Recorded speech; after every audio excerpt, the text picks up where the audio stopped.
Rheumatology series में आज हम लेक्चर 2 कवर कर रहे हैं और टॉपिक का नाम है स्क्लेरोडर्मा। याद रखें कि कोई भी लेक्चर स्टार्ट करने से पहले उसकी वर्डिंग पे गौर किया करें।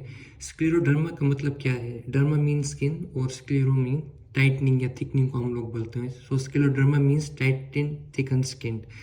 और सिस्टेमिक स्क्लेरोसिस क्या है? याद रखें जब स्क्लेरोडर्मा में इंटरनल ऑर्गन भी इन्वॉल्व हों, मतलब एक तो स्किन इन्वॉल्व है और इंटरनल ऑर्गन भी साथ इन्वॉल्व हैं, तो उसको हम लोग सिस्टेमिक स्क्लेरोसिस बोलते हैं। याद रखें ये है क्या चीज़? सिंपल याद रखें, ये कनेक्टिव टिश्यू डिसऑर्डर है। अब ये भी आप लोगों को मालूम है कि जो कनेक्टिव टिश्यू है वो बॉडी के वेरियस ऑर्गन्स में पाया जाता है, टिश्यूज़ में पाया जाता है। सो इस वजह से हमारे पास वाइड स्प्रेड इन्वॉल्वमेंट होती है स्क्लेरोडर्मा में। अब इसकी पैथोफिजियोलॉजी क्या है? याद रखें there is abnormal stimulation of fibroblast. याद रखें फाइब्रोब्लास्ट जो है वो कनेक्टिव टिश्यू में एक सेल की टाइप्स होती है, ठीक है। सो साइटोकाइन्स रिलीज होते हैं फ्रॉम टी सेल, वो क्या करते हैं? फाइब्रोब्लास्ट को एक्टिवेट करते हैं। और फाइब्रोब्लास्ट क्या करते हैं? There is abnormal collagen deposition, ठीक है। This high quantity of collagen is associated with the disease. So simple ये इसकी पैथोफिजियोलॉजी है। फिर से एक दफ़ा सुने, साइटोकाइन्स क्या करते हैं? वो फाइब्रोब्लास्ट को स्टिमुलेट करते हैं। फाइब्रोब्लास्ट क्या करते हैं? एबनॉर्मल अमाउंट ऑफ कोलेजन को सेक्रेट करते हैं। वो एबनॉर्मल कोलेजन जो है वो काज करता है ये पैथोलॉजी। याद रखें कि स्क्लेरोडर्मा बाकी ऑटोइम्यून डिजीजेस की तरह मोर कॉमन है वुमेंस के अंदर, और जो इसकी एज ऑफ ऑनसेट है वो 35 to 50 ईयर्स है। अब याद रखें किसी भी डिजीज़ को, मतलब अगर क्लिनिकल प्रेजेंटेशन आप लोगों को आनी चाहिए तो सबसे पहले रेनाल्ड्स फिनोमेना इसमें होता है। रेनाल्ड्स फिनोमेना आप लोग, मैंने एसएलई वाली सीरीज में भी आप लोगों को बताया था कि उसमें क्या होता है कि vasospasm and thickening of the vessel in the digits. Mainly क्या होता है जब कोई पेशेंट जो है वो कोल्ड को एक्सपोज होता है, कोल्ड टेम्परेचर में, तो उसकी जो वेसल्स हैं उसमें वेसोस्पैज्म होता है, ठीक है जी। उसकी वॉल थिकन्स हो जाती हैं वेसल्स की, जिसकी वजह से इस्कीमिया होगा या नहीं, इस्कीमिया होगा और नेक्रोसिस होगी। सो एक ये रेनाल्ड्स फिनोमेना शो करते हैं स्क्लेरोडर्मा वाले पेशेंट। इसके अलावा क्यूटेनियस फाइब्रोसिस होती है।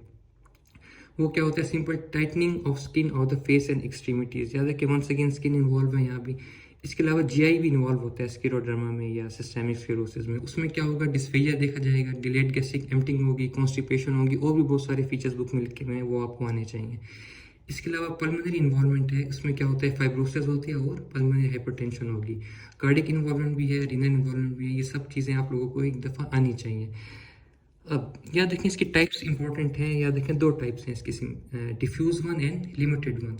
डिफ्यूज वन जो है याद रखें 20% ऑफ द पेशेंट में पाई जाती है, और जो लिमिटेड वन है वो 80% ऑफ पेशेंट में पाई जाती है। डिफ्यूज का नाम से ही पता चल रहा है कि वाइड स्प्रेड स्किन इन्वॉल्वमेंट होगी, ठीक है जी। इसका रैपिड ऑनसेट होता है और इसमें जो विसरल इन्वॉल्वमेंट होती है वो सिग्निफिकेंट होती है।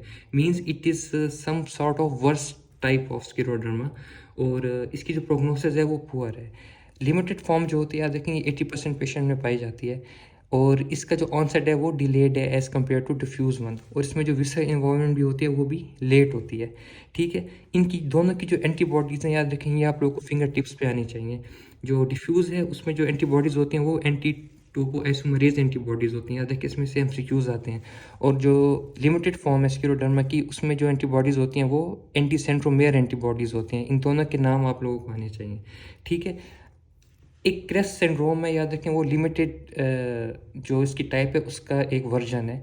सो उसमें क्रेस्ट से क्या निमोनिक्स निकलते हैं? So C means calcinosis of digits, R से रेनाल्ड्स फिनोमेना, ई से एसोफेजियल डिसमोबिलिटी, और एस से स्क्लेरोडर्मा, और टी से टेलेंजियाक्टिसिस। ये मतलब उस पेशेंट में देखी जाएंगी जो कि इस वेरिएंट से जो है वो सफ़र कर रहा होगा। अब इसको डायग्नोसिस किस तरह करेंगे? याद रखें फाइनल ईयर के लेवल पे डायग्नोसिस और ट्रीटमेंट जो है ना, वो आप लोगों को फिंगर टिप्स पे आनी चाहिए। सो सबसे पहले इसमें एलिवेटेड लेवल ऑफ एएनए होगा, बट वंस अगेन जैसे एसएलई में था कि वो सेंसिटिव है ये टेस्ट, बट स्पेसिफिक नहीं है। स्पेसिफिक क्या है? इसकी एंटीबॉडीज़ हैं, उसके नाम आप लोगों को आने चाहिए, पहले भी आप लोगों को बताया। So anti centromere antibodies are specific for limited form of scleroderma, और एंटी टोपोआइसोमरेज एंटीबॉडीज जो हैं they are specific for diffuse form of scleroderma. इसके अलावा बेरियम स्वेलो भी करा सकते हैं, पल्मोनरी फंक्शन टेस्ट भी करा सकते हैं, लेकिन वो कॉम्प्लिकेशन को डिटेक्ट करने के लिए है, ठीक है। डिजीज़ को डिटेक्ट करने के लिए ये दो एंटीबॉडीज़ हैं, यही स्पेसिफिक हैं। अब लास्ट पोर्शन जो है इस टॉपिक का वो ट्रीटमेंट है। याद रखें कि इसकी ट्रीटमेंट जो है वो सिम्टोमेटिक ट्रीटमेंट है, और वो डिपेंड करती है ऑन ऑर्गन इन्वॉल्व। सबसे पहले अगर जनरल पेन है तो जाहिर सी बात है आप एनसेड से स्टार्ट करोगे या नहीं। इसके अलावा अगर कोई एसोफेजियल प्रॉब्लम है या कोई रिफ्लेक्स के प्रॉब्लम है तो उसके लिए आप लोग उसको H2 ब्लॉकर्स पे डाल सकते हो और PPIs पे डाल सकते हो। याद रखें रेनाल्ड्स फिनोमेना को किस तरह आप लोग ट्रीट करोगे। सबसे पहले याद रखें रेनाल्ड्स फिनोमेना में अवॉइड कोल एंड स्मोकिंग। कोल याद रखें इसका बहुत बड़ा ट्रिगर है रेनाल्ड्स फिनोमेना का। सबसे पहले आप लोगों ने जनरल ट्रीटमेंट पे उसको, जनरल मेयर्स पे उसको लाना होता है।